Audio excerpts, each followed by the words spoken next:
Hello, everyone, and welcome to the, I want to say 39th episode, 40th episode of the Fans of DC Universe podcast, the only DCU podcast for the fans, by the fans, and the best source for all DC Universe news and discussion on everything DCU. Joining us this week, we have AwesomeSquid. Hello. And we have the amazing professor on all things Stargirl, Aurora. Hello. And we have me, Nathan.Payson. This week, we will be discussing Stargirl Episode 2, Harley Quinn Episode 8, the Snyder Cut, and Tom Taylor's project, which was less exciting than we all had hoped. But without further ado, first let's talk about what's coming out the comics, starting, tonight. We're recording on Monday, so sort of tonight. Action Comics number 1011, Batgirl number 35, Batman Beyond number 32, Detective Comics number 1004, Dial H for Heroes number 3, Freedom Fighters number 6, Justice League Dark number 11, Martian Manhunter number 5, The Flash number 71, The Silencer 17, The Terrifics number 16, and Wonder Woman number 71. That's a whole lot of comics. We're not including the rest. Apparently, they stopped in their, what's coming. They stopped including the stuff that they were digital archiving, so I don't have that information. But there will be stuff. Did they ever include it in what was upcoming? They did. I can look it up, though. It's very easy to look up. I'm going to do that real quick. Basically, what you do is you go to Comixology. You say, hey, what are the new comics coming? And then you look for the one that has a bunch of DC stories. And that's the one you go with. So, and I'm just, generally it's released on Thursday or Friday. And when you think you found it, you look at what they posted. Maybe they didn't digitize anything this week. I don't know. Because I'm not seeing anything on my normal search. Maybe the digitizing shut down because of the virus. No, I found it. Oh, no, never mind. Yeah, I found it. Okay. We have Detective Comics number 379, Eclipso number 10, Harley Quinn and... No, that's not it. House of Mystery number 209, not Jimmy Olsen. That's... Red... No. It takes a while. Oh, no, that's Marvel. I don't think that's it. Oh, wait, no. Silver Surfer is Marvel. Sorry about this. Oh, the Stargirl hardcover came out. Yeah, I have one. Okay. Phantom Stranger number 1, The Spectre number 11. Phantom Stranger is the I don't even know when version. And Wonder Woman 301. And that's it. There you go. Oh, did you get the Stargirl hardcover, Aurora? Actually, it's trade paperback. There's no actual hardcover. But yeah, I have one. What are the stories in there? Huh? What stories did they choose to put in the hardcover? Okay, let me pull it off my shelf here. Got it right next to me. Of course you do. Well, you've got the entire Stars and Stripes series in here. Okay. And I'm looking for a table of contents. It says here, let's see. Does it have a table of contents? It's not even showing a table of contents, so it's hard to tell. Yeah. I feel you. Okay, here on the back, finally found it. It says Stars and Stripes 0 to 14 and JSA All Stars number 4. So, do you think that it's mostly going to be Stars and Stripes content? Yes. Or like if they chose this for the book, do you think it'll be mostly Stars and Stripes?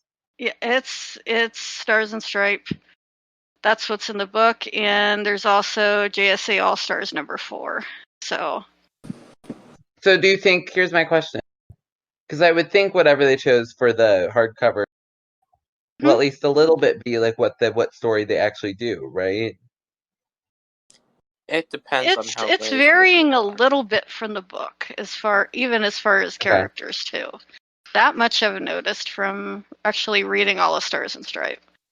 Okay. So I really need to read that before Stargirl is done. Well, they're all in DC Universe. I read Infinity Inc. Yeah. Yeah, Infinity Which Inc. is supposedly sort of the sequel to Star Stripe, right? No, Infinity Inc. actually takes place several years before. So, Oh. But Well, wait, I it have takes no place although before a idea. lot Sergeant, of right? these junior members of the JSA, of the new JSAs, they're going to be showing it on the Stargirl series, were actually members of Infinity Inc. Like, Okay. Huh. yeah, This So is I so should be fascinating. recognizing some like familiar faces. Brainwave Junior. Rick Tyler started off as Infinity Inc. as Our Man, and Yolanda Montez was Wildcat in Infinity Inc. So, it's kind of like a mishmash of, those two comics as far as the characters they're throwing together. I'm interested to see how it works out.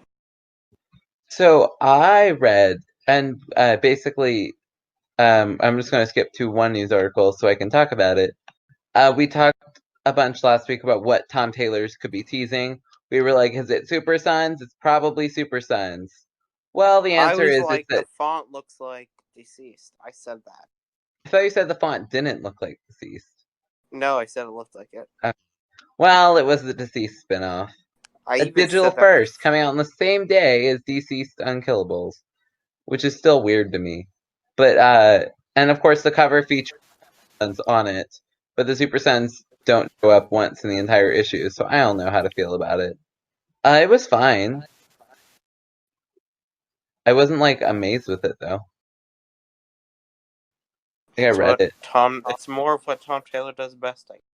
Yeah. So it's DCeased Hopes at what's called DCeased Hopes at World End, and it will expands on the world of DCeased and will help pay for the release of DCeased Dead Planet. So it's going to bridge the gap between DCeased Unkillables and DCeased Dead Planet.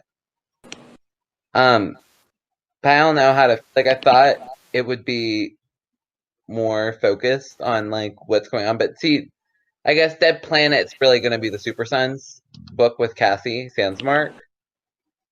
But that hasn't happened yet. So I guess that's part of it. I don't know. Did you read it, AwesomeSquid? No. Okay, so I'm the one who read it. Basically, it's a review of everything that's sort of happened so far from Jimmy Olsen's perspective. Although it does have a big, so that's something. AwesomeSquid, what did you read this week?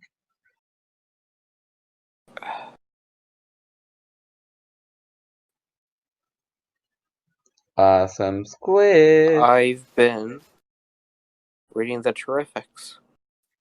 Oh, the 2018 one? Yeah. How far are you in? I don't. Was there a Terrific series before that one? Oh, I don't know if there was actually. Good point. I have no idea. I'm not an expert. But it's actually really good. It's like really, really good. It's super enjoyable. I can see why this is one of the few of the New Age of Heroes books that actually ended up doing well. Yeah. I read the first 6 issues, but I feel like it gets better. I wasn't like amazed. It's really solid. It's good to hear. And tell me when you get farther in, because I'm curious to see like how it fits in with the Year of the Villain. Oh yeah, I haven't reached that part. I would assume it would cross over with it. I mean, my understanding is that. Also, I hear the Terrifics number 25 is just super fun. It's like a choose your own adventure novel. Yeah, I heard that too. I kind of really want to read it. Can't wait till it comes to DC Universe in like I'm probably 8 going months. to catch up to. I'm probably going to catch up on it on DC Universe before the issue comes, though. So then I'll have to wait like 2 weeks. Aww. Between reading issues, like a normal person had to. What? Come on, don't I get, like, extra benefits for being late to read this amazing series? Come on. Aurora, what are you reading? Actually, I've been reading ahead on the Infinity Inc. and JSA stuff, trying to plan out stuff for the book club in advance. Yeah.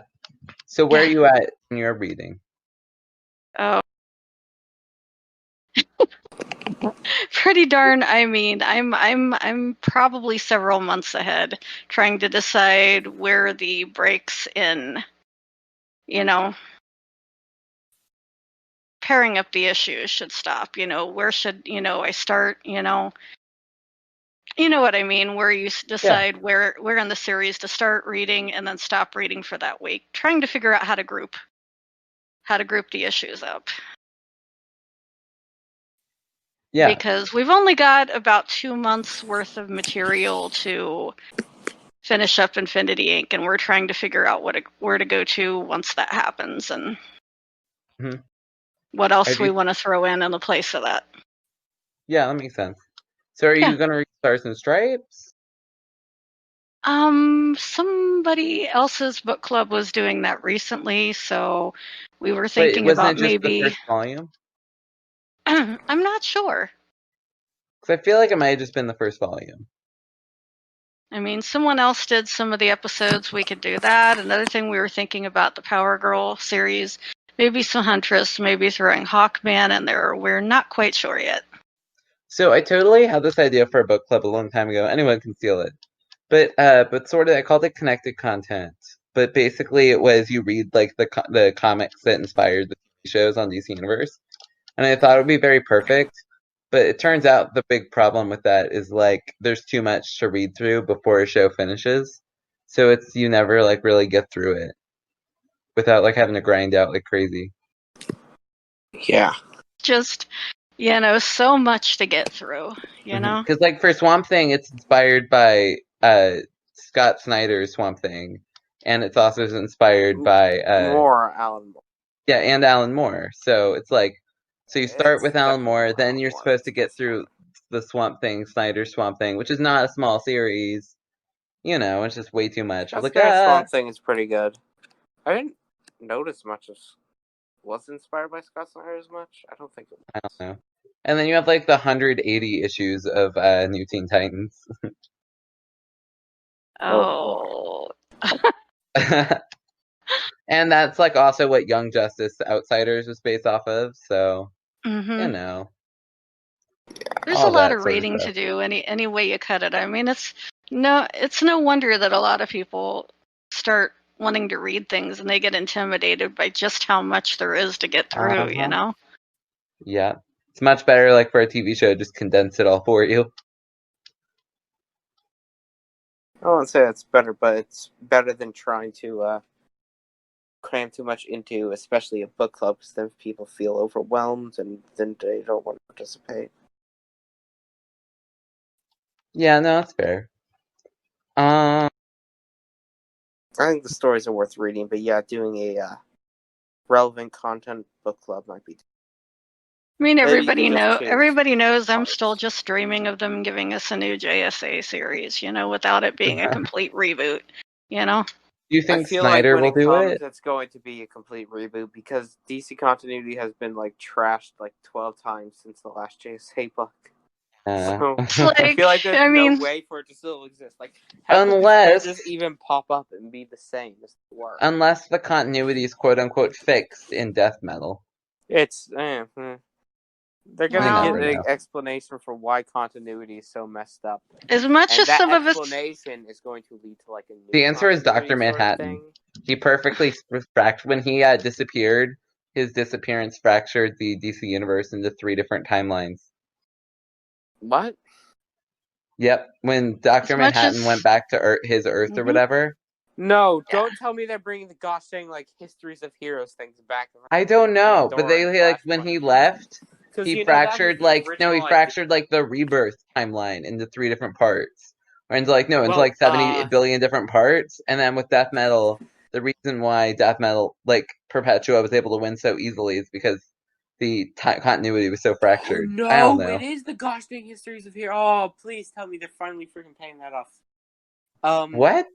No, okay. So inside of Flashpoint, okay, Yeah. wait, let me pull my copy of Flashpoint out so I can quote this I accurately. am now the I only have it person who right hasn't here. pulled It's out a sitting on the comic top this of this issue. pile because I had to look at it recently.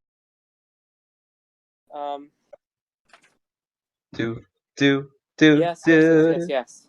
Okay, so the Flash is running at the last issue of Flashpoint. The Flash is like, oh crap, I actually created Flashpoint. I gotta go fix this. So he's running back in time, just minding his own business, going to fixing everything that wasn't his own business that he wrecked. And Pandora suddenly pops out of nowhere. It's like, hey, you know how you see 3 timelines? That's because the history of Heroes was shattered into 3 long ago, splintered to weaken your world for their impending arrival. You must all stand together. The timelines must become one again. You can help me fix that, Barry Allen, but at a cost. We never knew what that impending arrival was. They never paid it off. I think it was supposed to be like something from Wildstorm, but they decided that was stupid and they just didn't go with it. So I wonder if they're going to try to do that. If they're like, oh, actually, it was Perpetua who was the rival. Dr. Manhattan, who actually was the one behind the fusing of the timeline. And the only way to save Earth and the universe is to reunite continuity. And the whole series is about reuniting continuity. That would make the New 52. That's so fun. New 52 too. Yeah, but the difference is Flashpoint was an Elseworld story, and at the end, something like the world was miraculously fixed in its timelines or whatever. The difference is this would be like the whole story is like the solution to stopping Perpetua is to reunite the timeline. I would actually love if they brought that up because it's bothered me for so long. It's like impending arrival thing inside of Flashpoint that just never explained. Why do the 3 timelines need to be together? They mentioned that it was actually like Dr. Manhattan who wanted Perpetua to make all the timelines go together. So maybe it was Dr. Manhattan who did it. He left it split into 3 again, and they have. I mean, but we still that's sort of see Snyder's MO. He'll bring stuff. He'll see do long form stuff, right? Like he'll bring back ideas like from like years ago, and you're like, wait, what? Usually own ideas though. Yeah. I feel like that's definitely not it. I feel like one of the timelines is like the clock, and the other like the timeline. I feel like that's what's gonna happen. If they bring back the whole history of Heroes next Wildstorm, go and see some fuse. Yeah, that'd be wonderful. The one problem is if the timelines are split already, then it doesn't actually make sense considering we still have Vertigo and presumably Wildstorm characters existing in like all 3 timelines, which should be the case if they split. They did nothing with Wildstorm. They absorbed Wildstorm and then it just disappeared. I think they did like some reboot called like the Wildstorm or something like that, but they did now. Yeah. They got absorbed, and then they did nothing with it. I think Looker got like a 1-shot or something. But they did Wildstorm. They had a Wildstorm reboot, but they like kind of disconnected it from the continuity. Yeah. So it's like I don't know. The Wildstorm, right? I tried to read that, but I decided that it was something I would rather binge when it was all sooner. Well, it's also just I don't understand the series enough and like the characters enough to get what's going on, you know? If it was okay. So maybe I shouldn't read it. They did a lot with Grifter. They did a lot with Grifter. They tried to say that Deathstroke, Amanda Waller, and Grifter all have the same origin. But so I want to talk about, real quick, about what's going on DC Universe. Dun, dun, dun, because they re-updated the prizes, and there's this for 750 tokens. There's a limited edition Stargirl poster. You can get the Stargirl movie poster. Oh no! Did the Batgirl trophy leave? No, it's still there. Oh, thank goodness! I still have a chance. I have not been maxing out my weeks. I'm never gonna get it. I want that poster so bad. I want the Batgirl trophy more. They also have a Stargirl pin set, Aurora, so you're gonna want that for 900. What's the word? Statue, yeah. figure. So, Aurora, how many I tokens spent- do you have right I now? don't know why I called it I twisted. spent a few of them on the poster actually, so Hey, so you're getting the poster? Yeah. Hey, are you gonna get the pin set next? Probably, unless they come out with Hey. something I want more. So So far featured. they're the perfect, only though. they're the This only is two like- things I've seen that I really want. So Other than, you know, that like giving people passwords and stuff for DC Universe. Oh, this is like, I love this reward system. It makes DC Universe so much more like Oh, absolutely. DC You know, like Universe, because like it's just like, oh, there's like this TV show based on the comics, and you can go read those comics on, and you can watch the show. Yep. And by doing both of those actions, you can get points to buy exclusive merch based on the show. from the shows. But Yeah. on DC Universe, it's like the perfect. And then you could talk about it on DC. Yeah. It's like the perfect fan experience.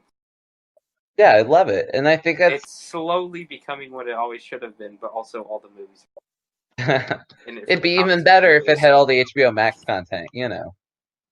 I don't understand why they can't just share between. Have it be both. HBO Max is going to have a DC Universe section. It's literally called DC Universe. That's yeah. HBO Max comes out on Wednesday. We'll see how it goes. Okay, so I have a list of things I need to binge the heck out of. for those of you curious what I'm actually reading, so I did read DCeased Dead Planet. Or no, DCeased whatever it was called, the spinoff. I've forgotten. At the World's End. There we go. And but really what I've been doing this week is I've been finishing up my Aquaman Son of Atlan DCW series. So I posted this I posted this last night before I went to bed.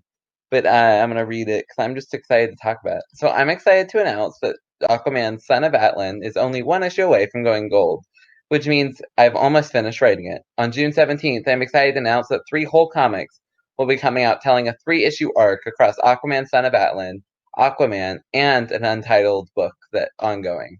And on June 17th What's the as well, untitled book? I'm not going to reveal it. You have to, like, literally, I'm not telling you till June 17th. Okay, and on June 7th, which is when I'm releasing it, so you'll have to wait and see. I'm excited for it. It's going to be very different from anything you're expecting.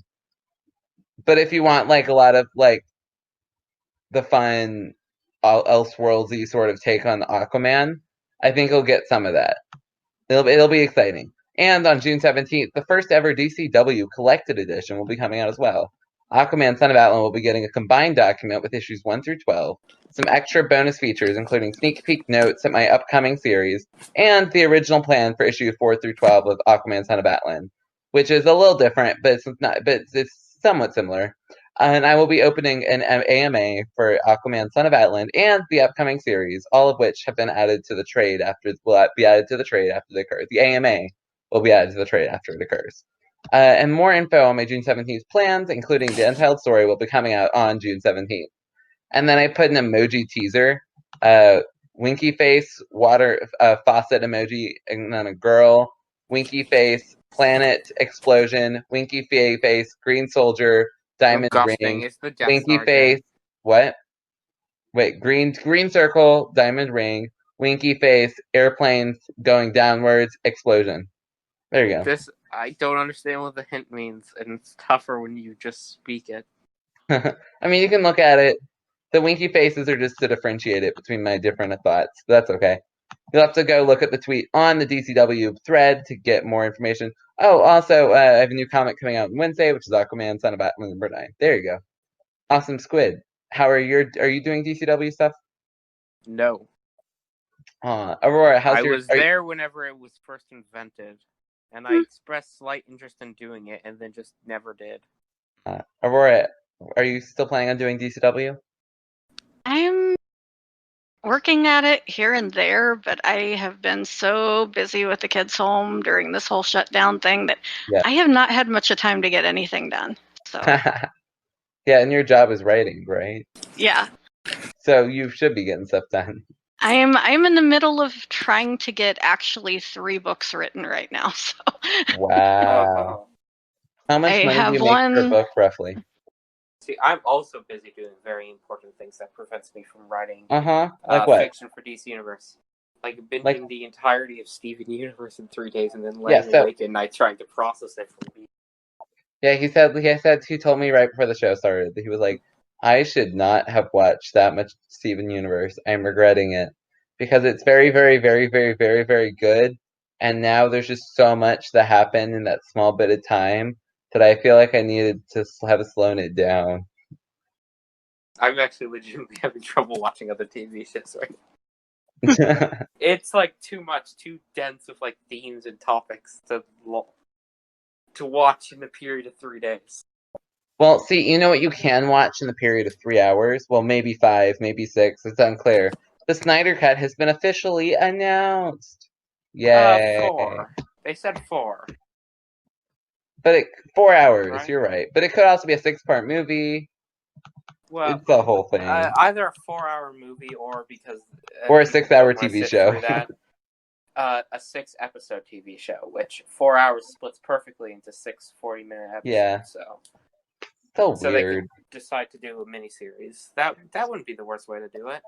So how do you feel about the Snyder Cut getting announced? And then we talked about it last week. I feel like a dang fool because I've been one of them people who's been saying for a very long time that it didn't exist. And even on the slim chance that it did, it definitely need millions to fix, and they would never do that. One, it does exist, so I was wrong. And two,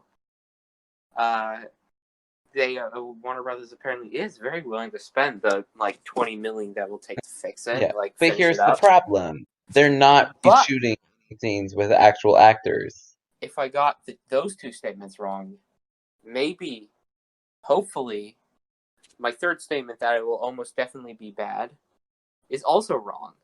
I've had a horrible track record with the predictions, and considering that it will be bad as one of my predictions, it's maybe this movie will be good. I have hope. I'm not a fan of the Zack Snyder stuff, but I think the thing that makes me a little frustrated about the Snyder Cut is now everyone's people are already moving on from the Snyder Cut, and now they release the Ayer Cut, which is the Suicide Squad director. That's trending now, and it's like, come on, guys. Just be happy. Here's the problem. I feel like we're gonna get to the point where if a movie is bad, or a director wasn't happy with the cut that got made, people will bully the company into doing it. Yeah, and it's at what point is the creative, for example, there's this giant contingency of fans who don't want The Last Jedi to be canon in the Star Wars universe. Yeah, okay, yeah, you're literally pulling all this from Tornado Soup video, right? Yeah, absolutely, yeah. I don't care. Tornado Soup wrote a video about it. It was really well written.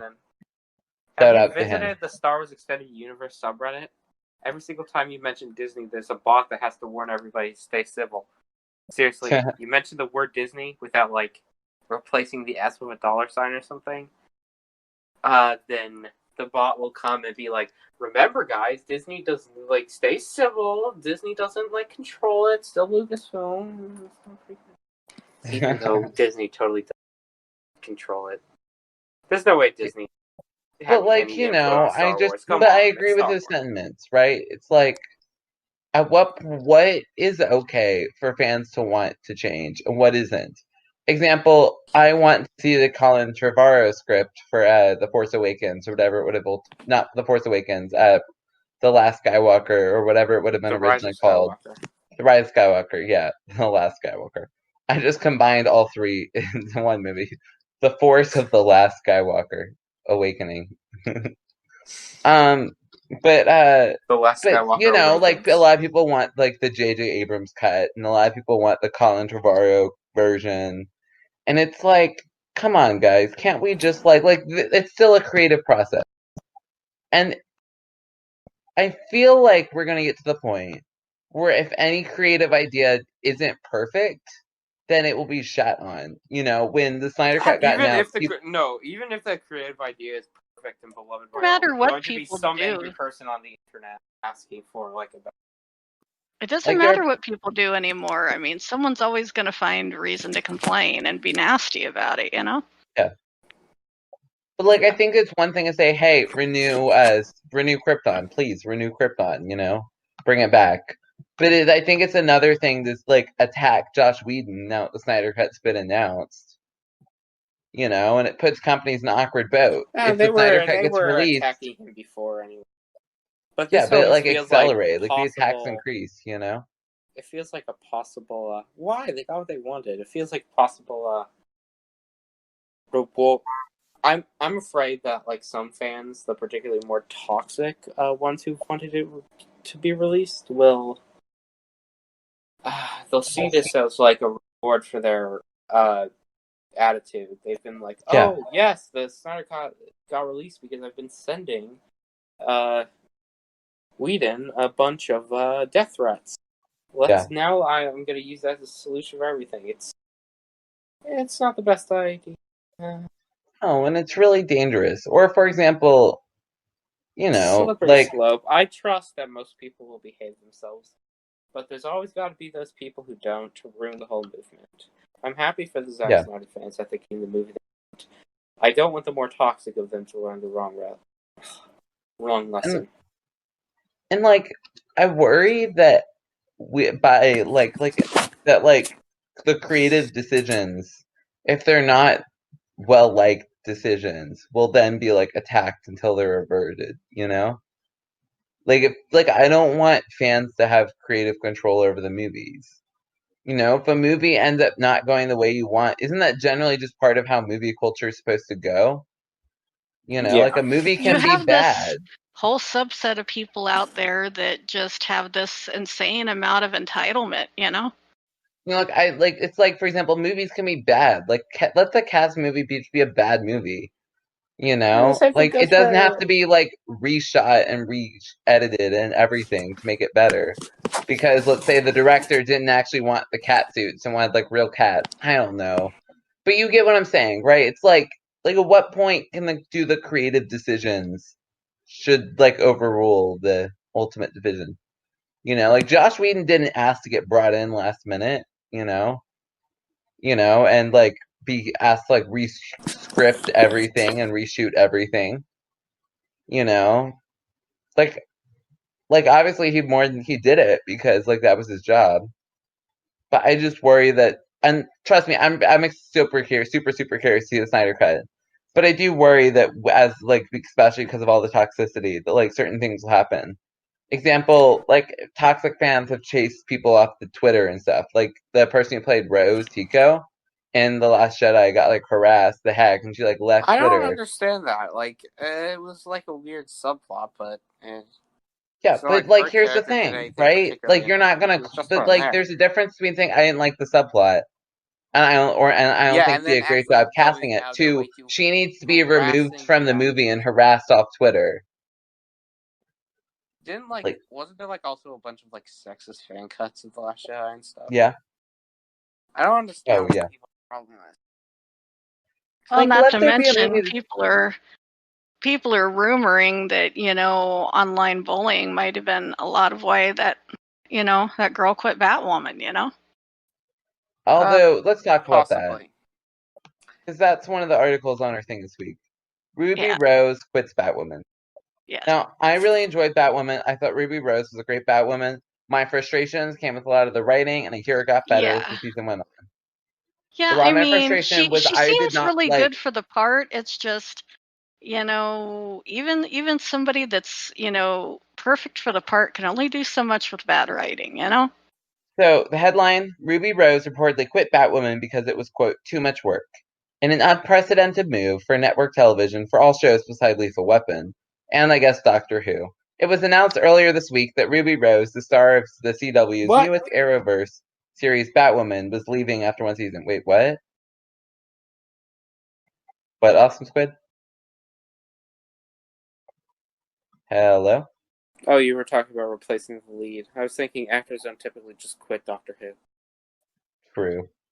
But yeah, no, the lead is replaced constantly, yes.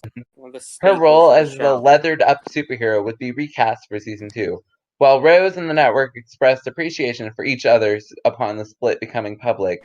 A new TV report suggests that things behind the scenes were far from preachy. Quote, it wasn't 100% her decision, end quote.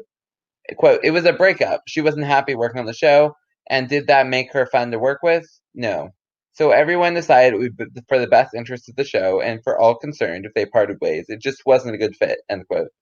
The source insisted that Rose's severe onset injury from 2019 wasn't the departure of her catalyst. She underwent emergency surgery after herniating 2 discs from a stent. That sounds, and she was nearly paralyzed. But rather because she was quote, completely paralyzed, right? she was nearly, no, she was saved, but it brought her really close to complete paralysis. But rather because she was, quote, distressed by the long hours demanded of a lead television role, end quote, and didn't like living in Vancouver. See, this is the problem with CW shows going over 20 episodes and also trying to balance a bunch of drama and superhero stuff. There's just a lot to film. It takes, a long time considering most jobs. And you move fast. With the coronavirus, that this next upcoming year is going to be absolutely brutal because I think what the CW is trying to do, I don't know this for certain, but what I heard is that they're trying to have the next season, since I spring 2021 as shortened seasons, and then have another season starting inside fall. Yeah. I don't know if that's true or not, but if that is true, that is... Oh no, that is a full year of working. Well, not necessarily. If they're shortened seasons. They could just be 16, 15 episode seasons. And if the set was bad enough that people were getting injured on it, really. And apparently a lot of people who know stuff, and I just assume they know me, were talking about how this kind of injury shouldn't have happened if there's proper safety precaution. So I can't imagine working a whole year on a TV show that was working long hours all year on a TV show that isn't even critically acclaimed, that you don't really need for your career. Well, right, and that's part of the problem. Inside of unsafe conditions, it's just I would quit. And here's the thing, right? Ruby Rose was a known name for a really long time, right? Stephen Amell, Melissa Benoist, Katie Loitz, a bunch of these actors and actresses who became big leads on the shows. Do you pronounce it Grant Gustin, they were all big. They became much bigger names because of the show. Whereas Ruby Rose was a big name to begin with. People went to Batwoman because of Ruby Rose, right? Ruby Rose won't. But it also is frustrating to me. The whole fact that she doesn't have trouble having a job is probably the only reason she could quit. Because to me, it seems like it'd be incredibly grueling work to be The Flash or something like that and produce a weekly TV show with lots of special effects and big budgets in short amount of time. No TV show to me seems easy. It would take so long to film fight scenes to get all the stuff set up for special effects. Apparently they have to do and then on top of that, right, with TV shows, you have to produce way more content and way less in about the same amount of time, sometimes less time than a movie gets. And especially, I know that some people have said that there's a lot more pressure nowadays for, the actual actors to do stunts that stunt people should really be doing, Well, it's not so that there's actually more pressure. It's that a lot of the actresses, especially, I know Ruby Rose wanted to do them herself. But there's a bigger contingency of people who just like to do the stunts themselves. And who are good enough at doing stunts so they can more or less do them themselves. Now, are they the best person to be doing the stunts themselves? Probably not, But it's Tom Holland likes to do his stunts himself, Of course, he's a crazy little guy, so. I love Tom Holland. Man, I can't wait to see where Tom adorable. Holland is. He really is. He's adorable. Plus, he's a complete nerd, too. He's not only adorable, but I love, when the actors are, big nerds about their character themselves, Yeah. I love when the actor... It's always better when the actor is, genuinely pumped about who they're playing, Oh, yeah. And so, it's the same controversy, I know we didn't talk about this last week. There's all this controversy about Robert Pattinson not working out, for Batman. I can't tell if it was a joke or not. But it's you should be excited to be Batman, you should come to the conclusion that Batman should be working out, you should be excited about the role and work out to get it. I don't want to set a precedent of having to work out for roles or whatever. But at the same time, it's sort of been the precedent for superhero roles, Yeah. Well, not for Grant Gustin, who apparently also refuses to work out. Okay, but apparently he got a 6-pack for the show. So, like between the filming of the Arrow episode where he was introduced and the first episode of Flash, he got himself a 6-pack. So we clearly had some decent dedication, you know? Okay.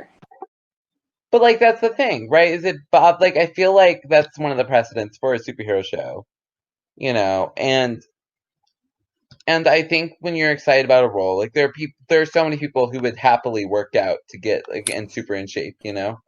And obviously, like, I'm not in the actress's shoes, you know? I'm not in Ruby Rose's shoes. If I did it, I might hate it.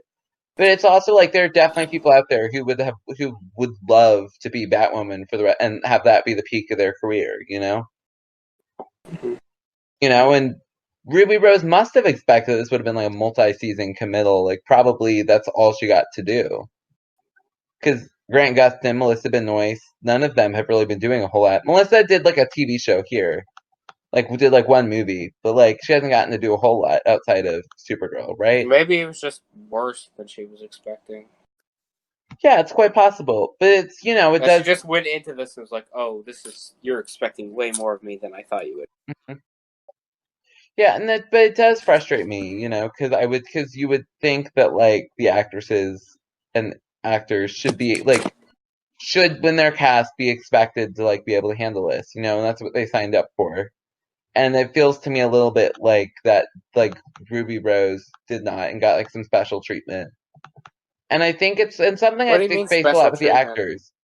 What do Well, you mean for special example, like treatment? it's something like being an actor, right? Like I do theater, and like sometimes people get the role and then do half the work that you're willing to do, and sometimes I do the same thing. Like I'm not gonna be I feel hypocritical. like she did a lot of work. I feel like she did all the work that was like required of the show, and she did it. But like she to the should best of have her also ability. known going in, right, that she should have been able to go through multiple seasons of this.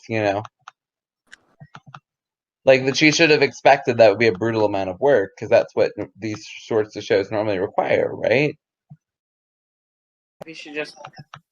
Maybe something happened. Maybe it was like, maybe something else happened. We don't even know. Yeah. And even if it is, I can completely believe that it's just, if you think you can do something, then you realize that you can't, and somebody else would be better. And it's fair to pull. Stuck for a fourth season, and is leaving. You probably has to pay because of the contract. Yeah, it's also gonna cost the TV Batwoman itself money, right? Because changing, although it could also be a positive thing. They charge you like apparently like a ton to get out of your contracts. That's what I've heard.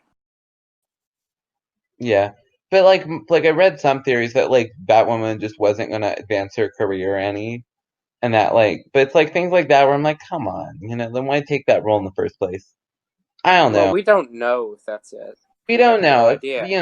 And even if that is it, it could more be like this huge amount of work. I don't need it in my life and do anything. Yeah. So I think I'm just gonna step out.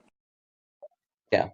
I don't think we don't know the reason for her. No, we don't. Although according to Vulture, it's because she had too long hours, right? And these a bunch of news articles reporting on the same thing. The CW shows are grueling and not the best. They need to shorten their season. Seriously. Oh hell yeah! It would even be better for like storytelling. Because I think although the CW shows have gotten better for the most part at like telling stories with lots of space, Like I thought the first 8 episodes of all the shows heading into Crisis were really solid.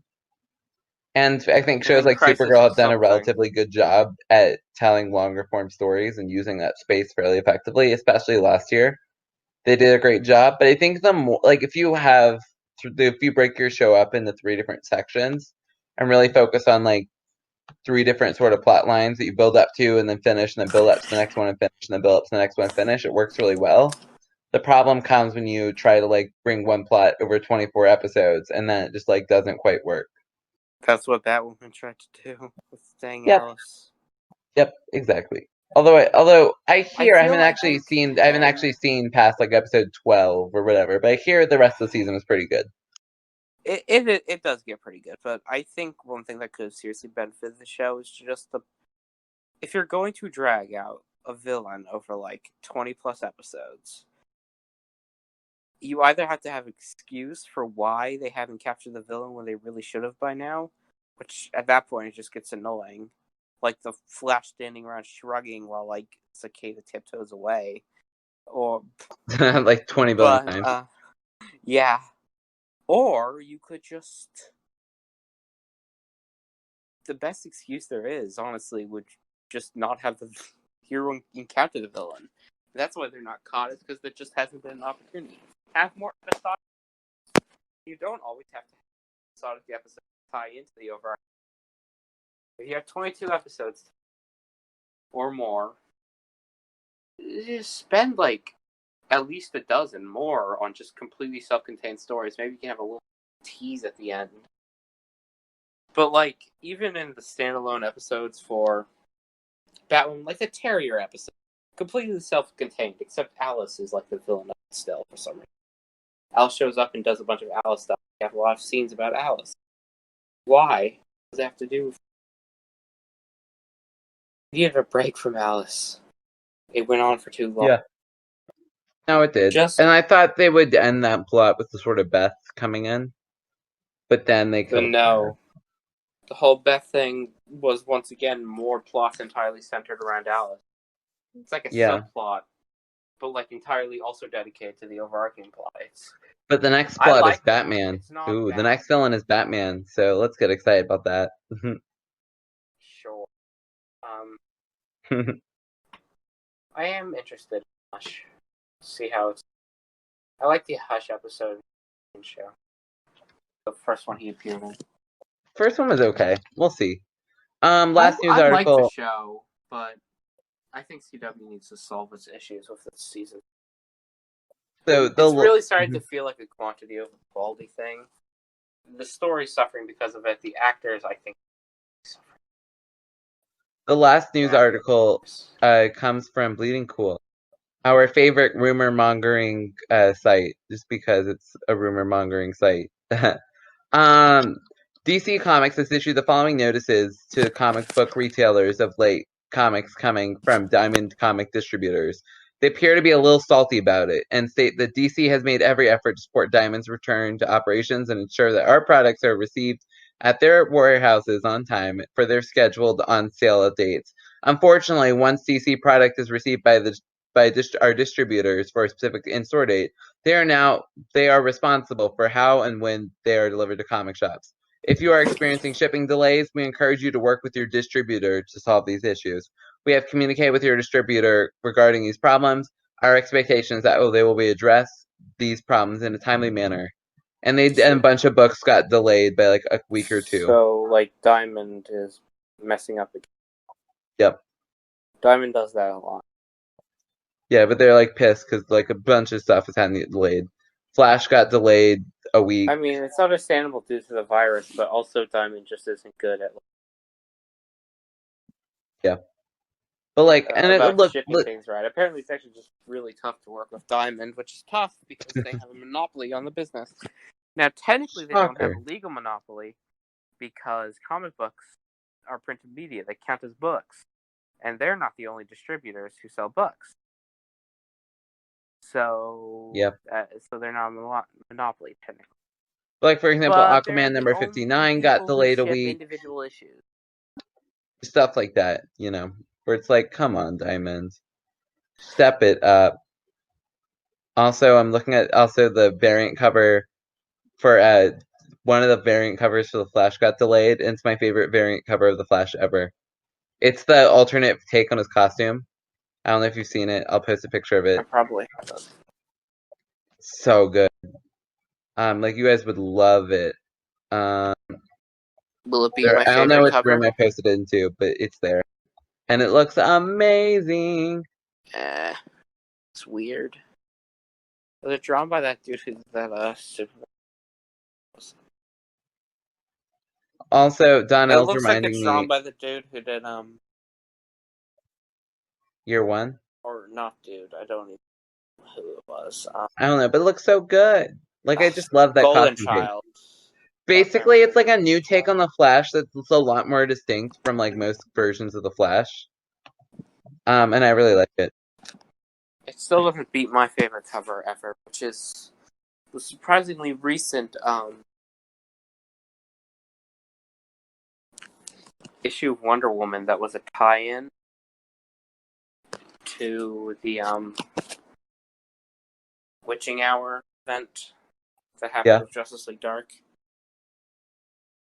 Yeah. It was part of the event. It was not a tie-in. It was like part of the main.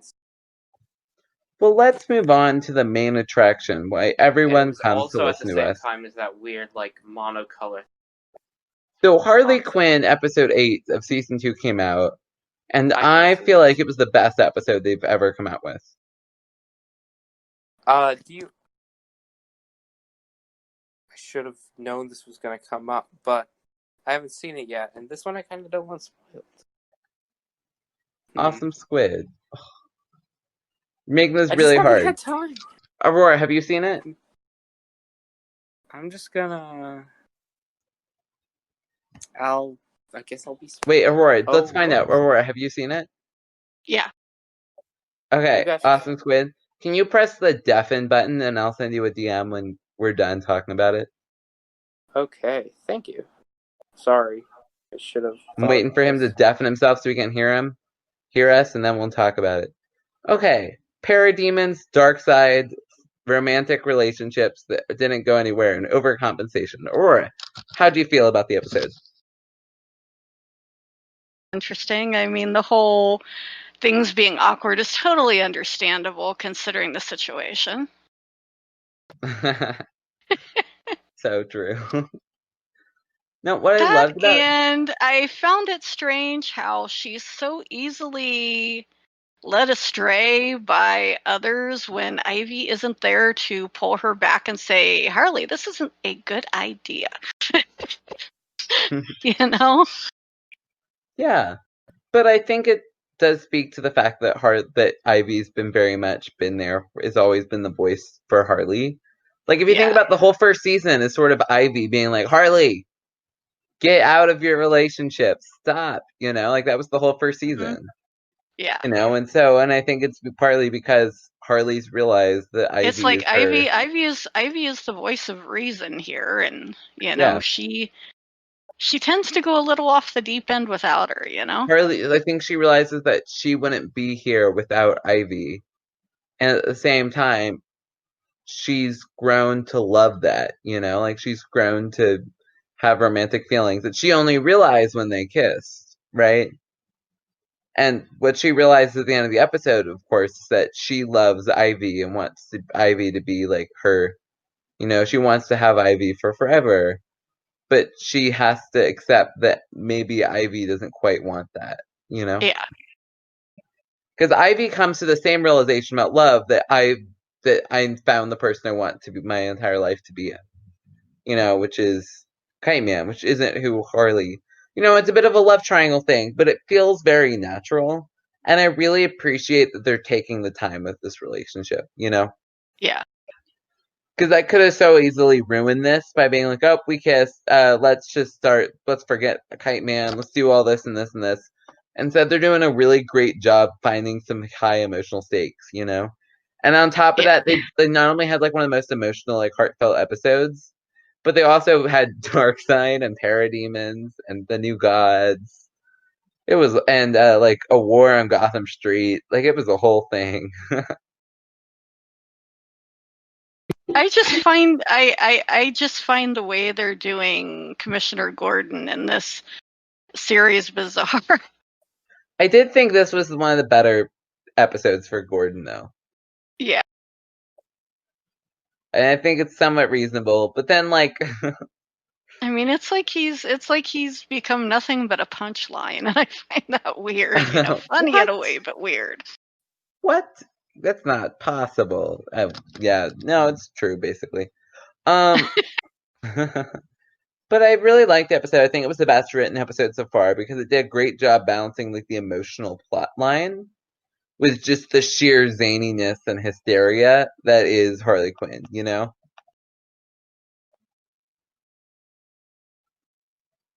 It's like, you know, it's like you almost want to take Psycho and dunk him in a bucket of ice water and tell him chill the crap out, you know?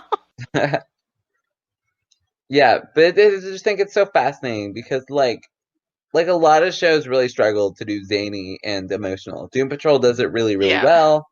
You know, and I was very impressed by the fact that we could go from dark side and like this complete new like area of the DC universe has not been explored in any sort of real depth in live action except Young Justice and what the recent Justice League Dark movie to like how we can go from that to like Gotham and then to like just the emotional sort of stakes where they had an awkward kiss and you know just like the realization of who you want in your life isn't necessarily possible, and I'm so excited to see where this goes somewhere.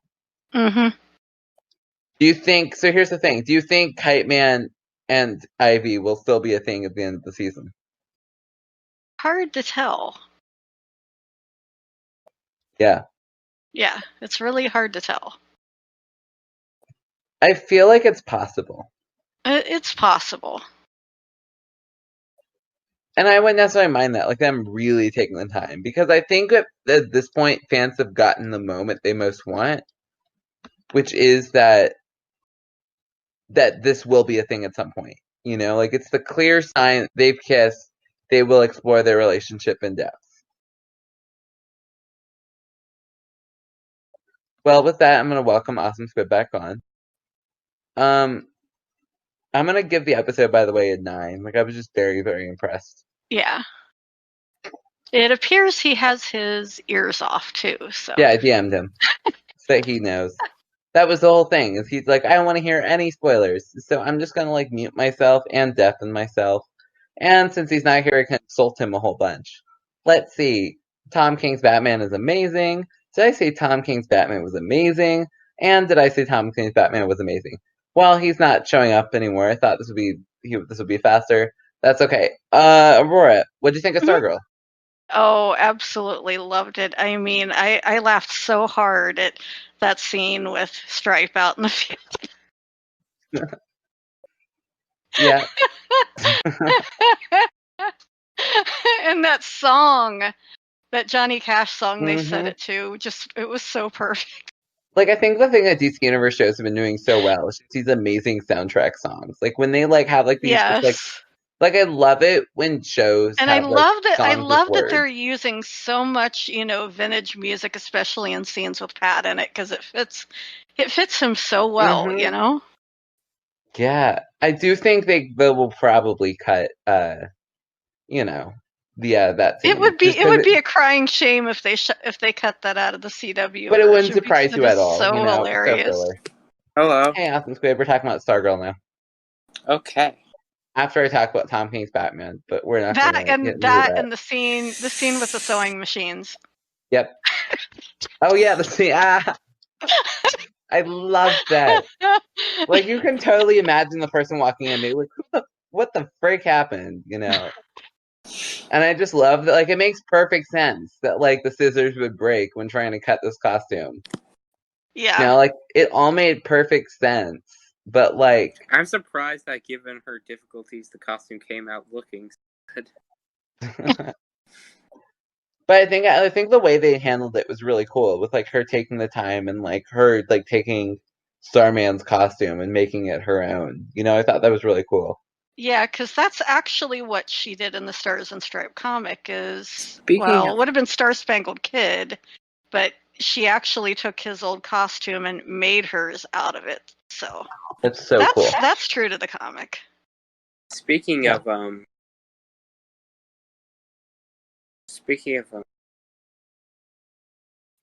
Starman, honestly, I'll be disappointed if Starman turns out to be her father. She's been way too convinced for that to actually turn out to be the case. Right? I don't know about that. I think it's possible. I think in the for comic, her, it's going to be something she's got to discover. Yeah. I think she has to be delusional.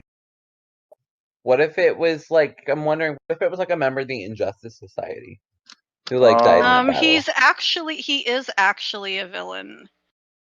In like the actual comic, she comes to find out he's,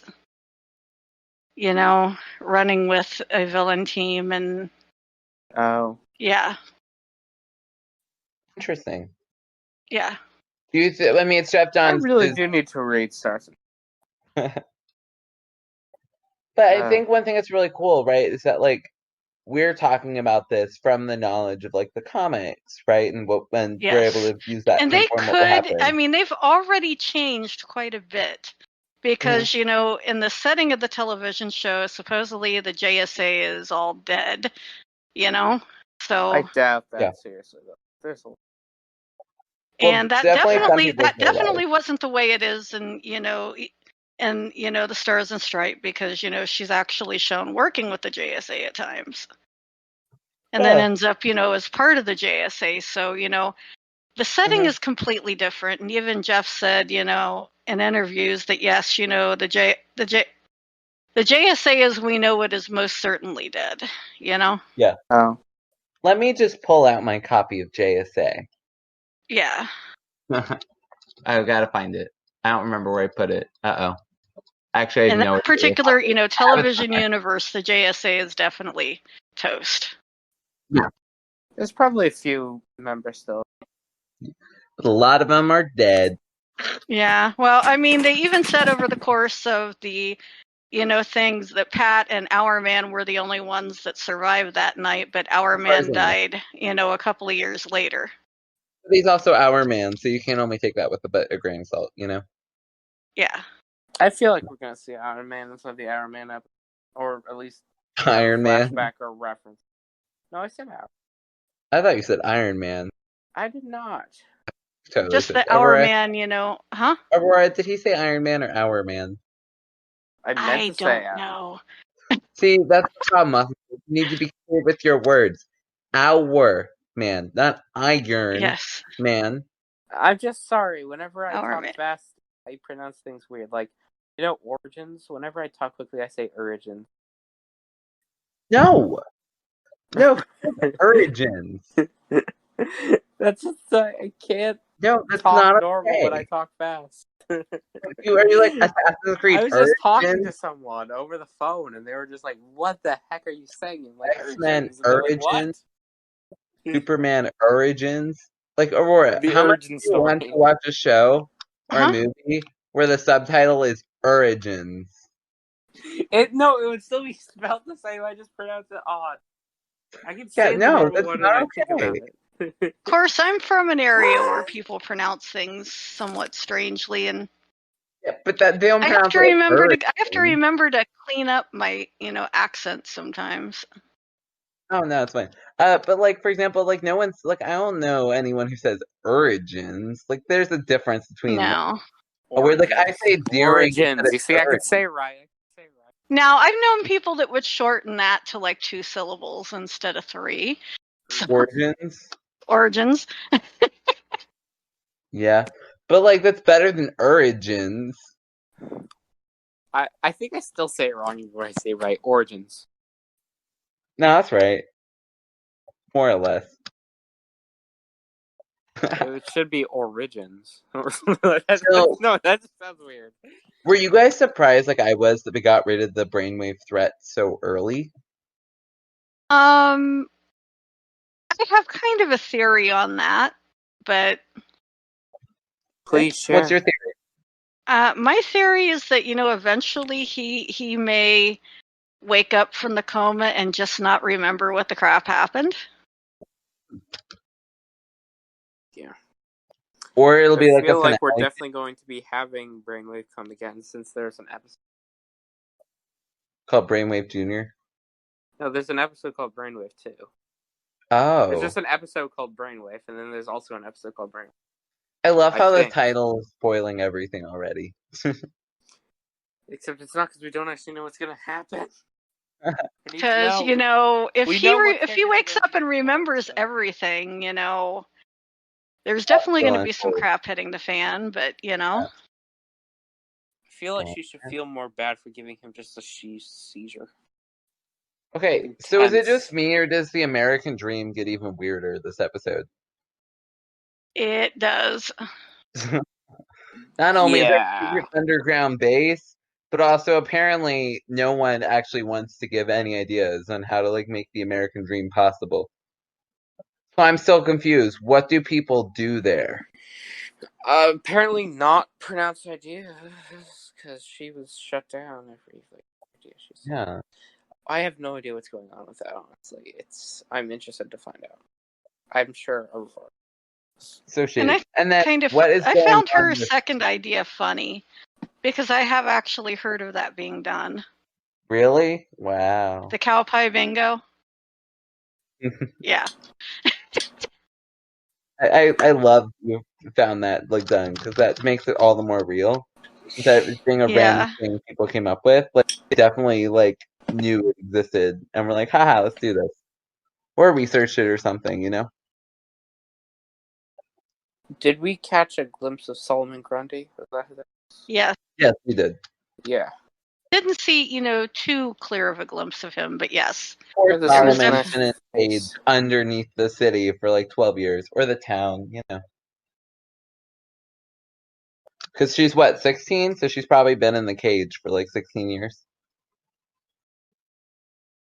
Solomon Grundy. Yeah. He can't die, so. Yeah, but isn't he? I assume they just left Solomon Grundy there in the cage for that. Yeah, probably. Do you think they feed him? I don't think he needs to eat. I don't think he needs to eat. Yeah. Sure? I feel like... Okay. I feel like Solomon Grundy would need to eat food. Why? He's already dead. He's basically a zombie. Stuff. He is a zombie. He is dead. How is he not given up due to boredom or something? Grundy is known to get up to mischief if you let him run amok. So that's probably why they've got him locked up. Yeah. I feel bad for him. I mean, we know Solomon Grundy can eat, but I don't think he needs. Yeah. Yeah, but it's been 16 years, Well, at this point in the show, it would be 10 years. So we are talking about supervillains here. True. No, they are not keeping Solomon Grundy in the most nice position.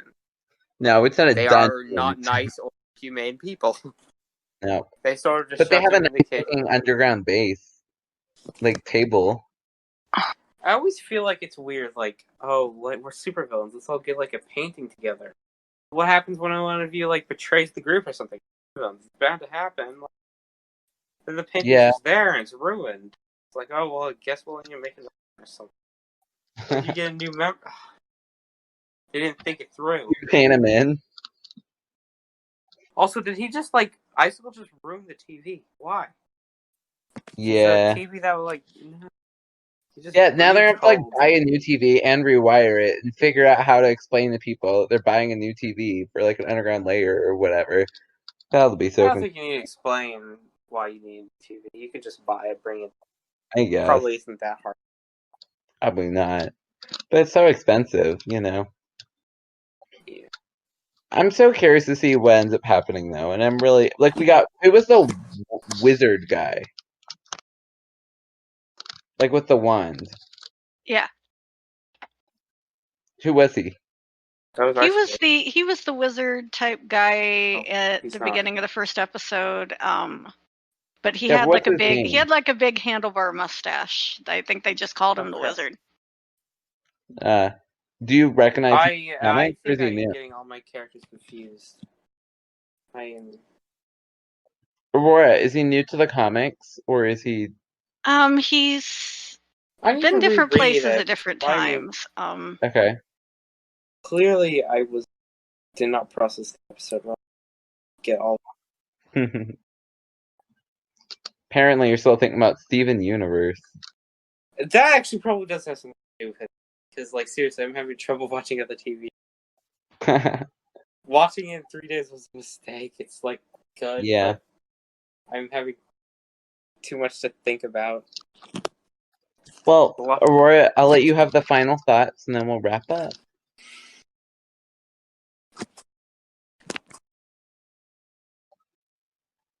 Specifically? Yep. Specifically about what? Whatever you have, whatever final thoughts you have. Do you have any final thoughts, since you're the only one who knows what they're talking about, and clearly I can't be trusted to process TV? No, I'm just kind of curious to see where this is going, because like I said, it's got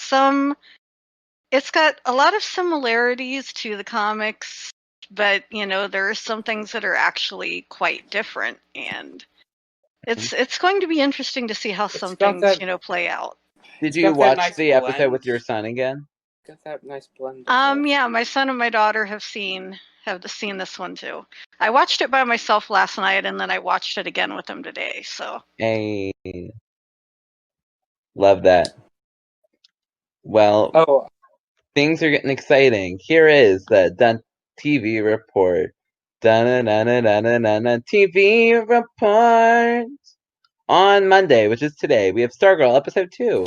On Tuesday, we have Stargirl on the CW, and Legends Tomorrow, the one where we're trapped on TV. That's the most Legends of Tomorrow title ever. And then on Wednesday, we have the HBO Max launch, which will include a DC Universe section? Question mark? We'll find out more. We'll talk about it next week. And then, because I have it, just because I have HBO, not because I am purposely went on my way to buy HBO Max. And on Friday, Harley Quinn episode 9. And on Monday, Stargirl episode 3. So we're winding down now on TV shows. But I'm not complaining. We got the Umbrella Academy season 2 coming up. We got The Boys season 2 coming up. And we got Doom Patrol season 2. Doom Patrol season 2, yeah.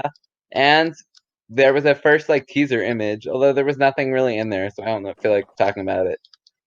But I'm super excited for all of that and to see where this stuff goes. Please, please, please give us a Doom Patrol trailer. For what? What? You mentioned there's a teaser image. Teaser image for what? There was a teaser image for Doom Patrol. I don't remember anything. They released a bunch of images, didn't they? Yeah. Oddly enough, none of them had Negative Man in it, so. Yeah, but none of them were all that more Negative Man cooking, Yeah, but none of the images were all that significant, if I recall, Yeah. I think the most significant thing is that for whatever reason Negative Man wasn't in there. But that's not even that much of a surprise here, because apparently, I thought that was already reported on. That he wasn't going to be, in there much. Oh. Because he's not the main villain of the second season. To be something more exciting, like that they were trying to hide. Never mind. Oh, no, I thought it was already confirmed. But it's apparently a report says it includes the team's new member. But I don't remember anything about that, so I don't know. Yeah, I mean, Negative Man and Oh, it included Mr. Nobody's going to be Dorothy. Back. That's what it is. It included Dorothy. Yeah. I heard that there's this clickbait article that's why Negative Man won't be showing up. You see, that's because you're talking Negative Man or Negative Man or Mr. Nobody. Oh, sorry, Mr. Nobody. Negative Man. I don't know. Clickbait title said why Mr. Nobody won't be inside the new season. I was under the impression that he just didn't he just couldn't make it work. Alan Tudyk is a busy man, you guys. He's also, doing at least 2 of the voices on Harley Quinn, so. At least. Yeah. And, and he's doing a lot more stuff. And he seems to be in everything, Yeah. But I love that about him, that he's in so many DC properties. Because it's just kind of cool to have, a name, even if, you don't necessarily, notice any, his voices are very distinct, so you don't necessarily notice that he's in everything. It's fun to have, names that you just keep seeing constantly, Yeah.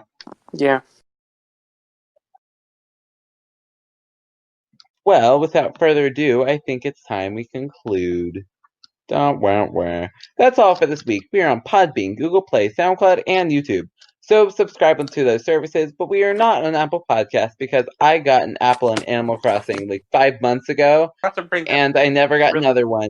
My brother dug up the tree and took the apples and then ate them.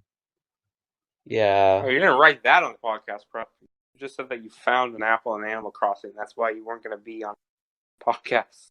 Yeah. Well, we will see you all next week. Bye. Bye. And if my brother is listening, he just left. And if my brother's listening, if you have an apple, please dig it back again.